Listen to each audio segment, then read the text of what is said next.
Adventures. The story of Susie the Kangaroo. This is the story of a young kangaroo, whose first name is Susie, though her mom calls her Sue. As a baby, she rode in Mom's pouch, which was great, but those happy days ended when young Susie gained weight. Then Mom helped her learn how to hop on her own, a kangaroo's first step to become fully grown.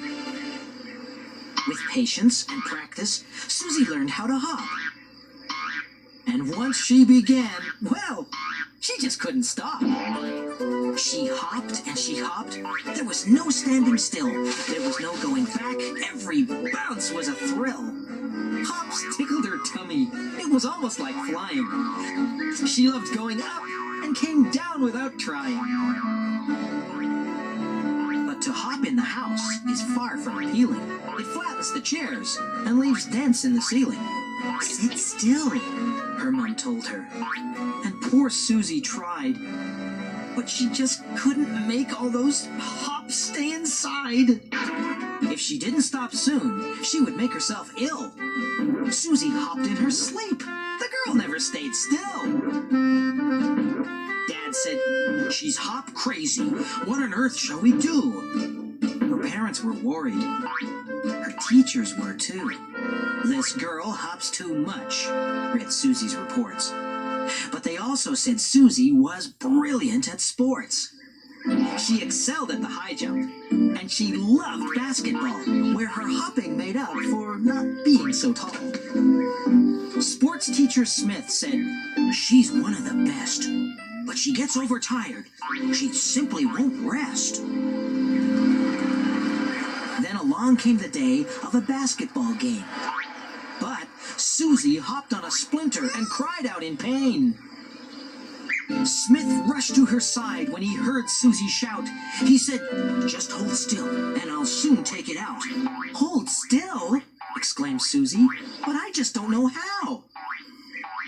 "The time to start learning," Smith told her, "is now." Trying hard not to wriggle, Susie held up her toe. She wanted to move, but she told herself, "No!" While Sue shut her eyes, concentrating intently, Smith found the splinter and pulled it out, gently. "Well done!" shouted Smith. "I am very impressed. For the sake of a splinter, you've just had a rest.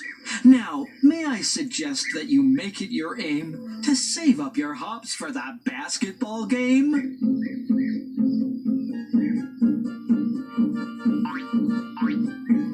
For a moment, Smith wondered if Sue was okay.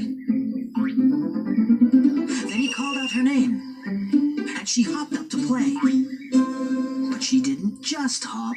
Oh no, not at all. She looked for her teammates and passed them the ball. She'd pretend to move left, then hop to the right. Then she'd shoot when the net was in range and in sight.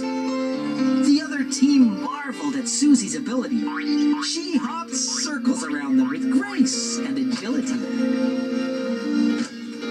Sue scored 14 points before the last ball. Her team had won! Didn't she do well? That day, Sue learned something she never knew. A thing most important to a young kangaroo. To hop is a good thing, but make no mistake, you have to hop wisely, not hop for hop's sake.